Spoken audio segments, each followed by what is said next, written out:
Hola para todos, hoy voy a centrar esta presentación en lo que es la estructura del artículo científico, como un elemento importante para la formación como investigadores a nivel de maestría o doctorado y como una forma de presentar reportes científicos o para la presentación de los resultados de su investigación en un contexto mucho más amplio como pueden ser las revistas científicas.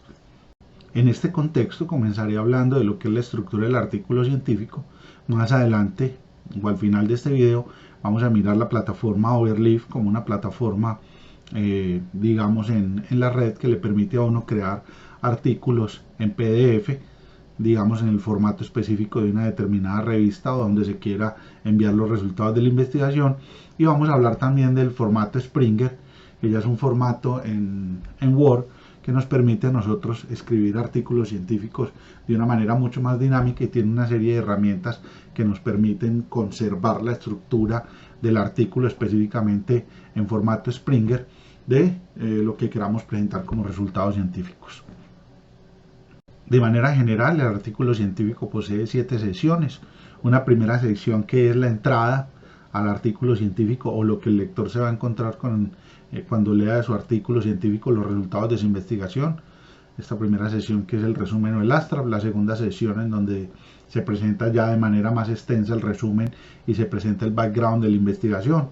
Una tercera sesión en donde se presenta la teoría o el marco teórico, es una sesión opcional dependiendo a dónde vamos a enviar un reporte científico o un artículo. Hablamos de una cuarta sesión que es la metodología, en donde se presenta el caso de estudio, la validación experimental, los modelos. Una quinta sección en donde hablamos del análisis y la discusión de resultados. Una sección de conclusiones y trabajo futuro y una sección final en donde hablamos de la bibliografía o las referencias bibliográficas que se requieren para soportar la investigación. Es importante mencionar en este contexto el reporte científico. El reporte científico es una forma de presentar los resultados de la investigación en un curso específico de la formación de maestría y doctorado y de manera general recoge las siguientes secciones. El abstract, los materiales y los métodos, análisis y discusión de resultados, conclusiones y bibliografía. Digamos que si nosotros vemos de manera completa la estructura del artículo científico, ya construir un reporte científico es una forma mucho más rápida de presentar unos resultados, no en un contexto tan amplio como puede ser una revista científica, pero sí en un contexto de formación como puede ser un curso académico. Entonces vamos a hablar de nuestras primeras dos secciones, que son el abstract y la introducción. Es importante recordar que el abstract debe describir la importancia del contenido del artículo en un párrafo que no debe contener más de 250 palabras. Esto ya está establecido de manera general en muchos papers a nivel internacional o ya es una referencia para revistas indexadas internacionales. Es importante mencionar que un abstract deberá comenzar con una primera frase que dé cuenta del problema que se quiere abordar con la presentación del artículo. Es como una justificación de lo que yo voy a presentar en el artículo. Dar una descripción muy breve de los métodos, técnicas o modelos que se han utilizado para la solución del problema por parte de otros investigadores. Igualmente se debe dar una descripción breve de la propuesta de la solución del problema que la hace diferente de otras propuestas del mismo tipo, de acuerdo con la descripción breve de los métodos, técnicas o modelos que se presentó en la descripción anterior. También se debe hacer una presentación muy breve de los principales insights o de los principales resultados obtenidos a la luz de los métodos, técnicas y modelos que se proponen, y finalmente una pequeña conclusión que muestre la importancia de los resultados y si una persona me fuera a comprar la solución, cómo se la presentaría. De manera muy directa se tiene que hacer este abstract porque esta es la puerta de entrada a que una persona se interese en nuestros resultados o en nuestra investigación. La introducción nos describe de forma mucho más amplia el contenido del artículo y presenta de una forma más detallada el background o el abstract de nuestra investigación. Es importante tener en cuenta que de manera general la introducción posee 5 partes. Una primera parte en donde se hace la presentación del problema. Aquí es un párrafo extendido que debe tener como mínimo 3 referencias bibliográficas de científicos, revistas o investigadores de relevancia que están trabajando en el mismo problema en un contexto mucho más amplio. Una segunda parte en donde se hace la presentación del background de mi investigación.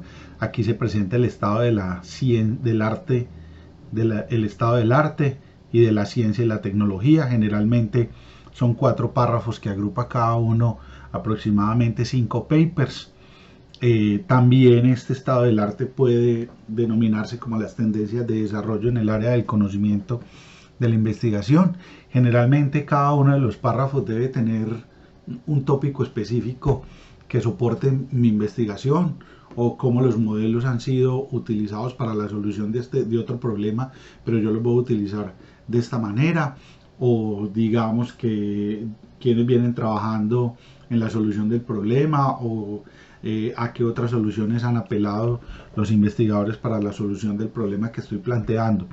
Es importante tener en cuenta que en cada párrafo del background o del estado de la ciencia y la tecnología se debe concluir sobre su importancia a mi investigación o cuáles son sus limitaciones en la búsqueda de la solución del problema en el cual estoy trabajando actualmente, porque una de las formas en las cuales se puede llevar a cabo una investigación es que todavía hay limitaciones frente a la solución de un problema y yo puedo aportar a esa solución del problema, pero que las tendencias de desarrollo todavía muestran que todavía hay una posibilidad de desarrollar más conocimiento en torno a una tendencia de desarrollo. Es importante en el planteamiento del problema, que es la tercera parte de la introducción, aquí se debe presentar la novedad de los métodos, técnicas, modelos, qué fue lo que utilicé para la solución del problema, y es importante mencionar en este punto a qué tendencia de desarrollo aporta mi investigación. ¿Dónde van a ser relevantes mis resultados de investigación? Porque eso de entrada ya está marcando un aporte al conocimiento en un área específica en la cual se enmarca el problema que estoy resolviendo.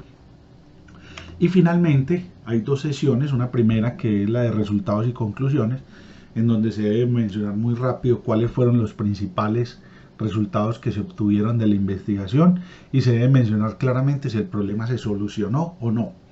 Y si no se solucionó, cuál es el trabajo futuro o por dónde debe continuar un investigador para superar las limitaciones que se tuvieron durante la investigación.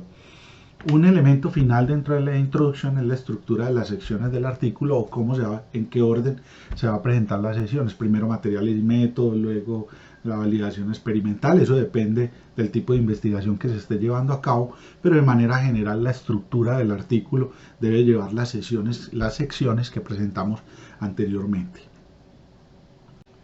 Con respecto a la sección de la metodología, esta sección muestra de manera detallada los datos o el caso de estudio, los modelos, las métricas y el diseño experimental para la solución del problema.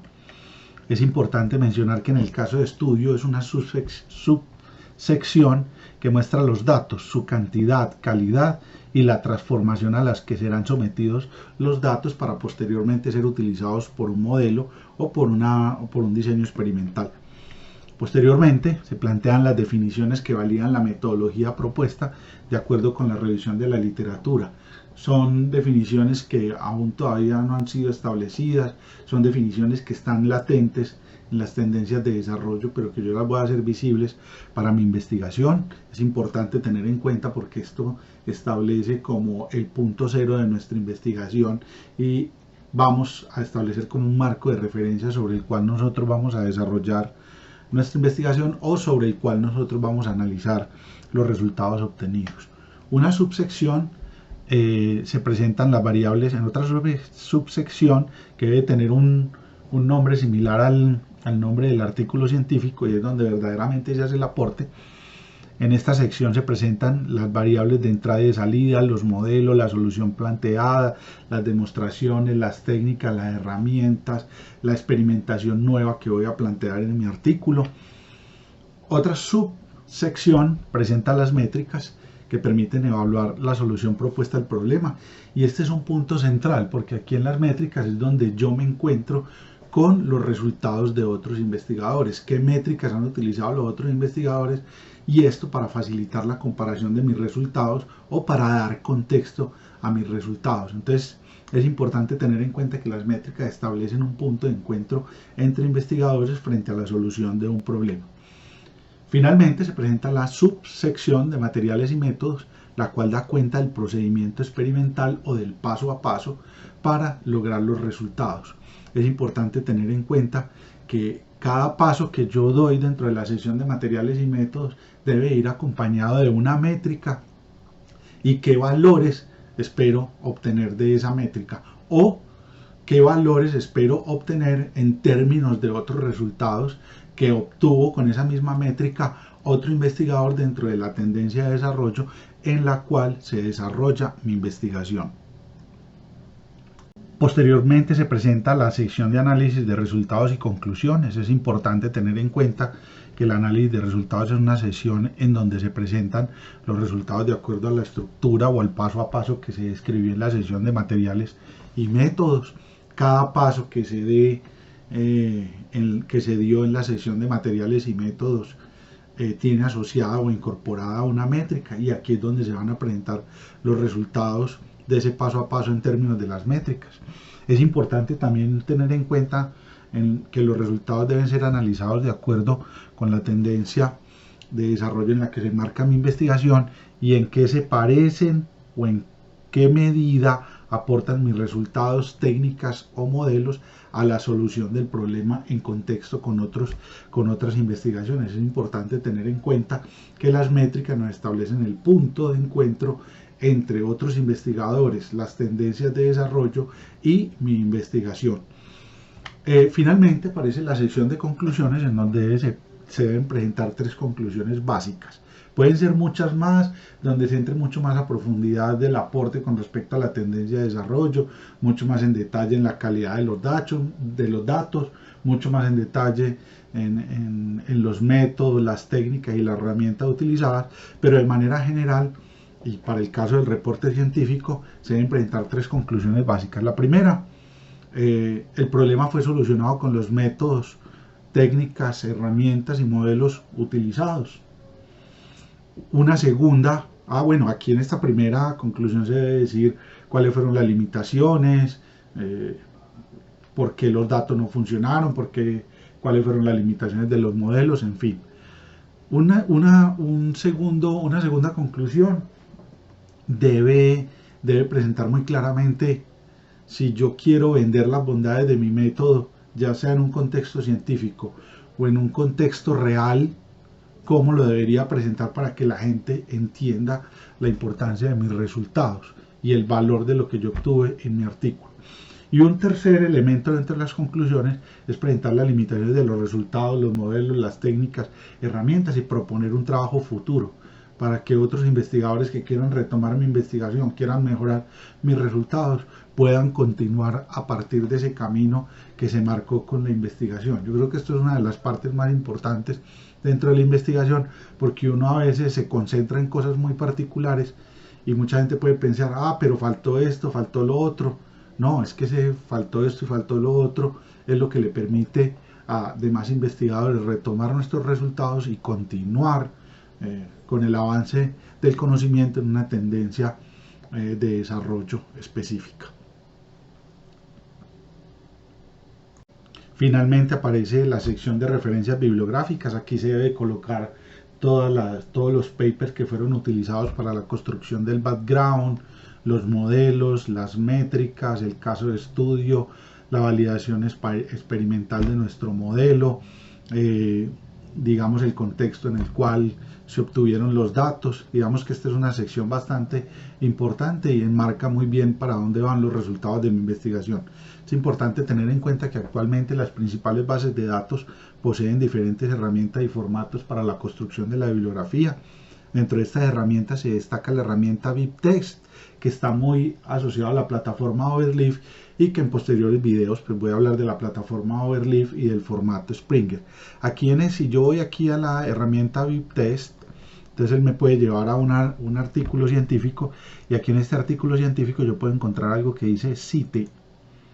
y aquí puedo encontrar, exportar la citación a BibTeX. Entonces yo la puedo guardar y si le doy doble clic a esta bibliografía me van a aparecer todos los elementos que son fundamentales para una buena bibliografía y nos aparece el Astra. Esto está como en una estructura de, digamos, como en una estructura de código, porque esto se integra directamente a la plataforma Overleaf, que más adelante vamos a tener tiempo de estudiarla a profundidad. Muchas gracias nuevamente por participar de este video y hasta un próximo video.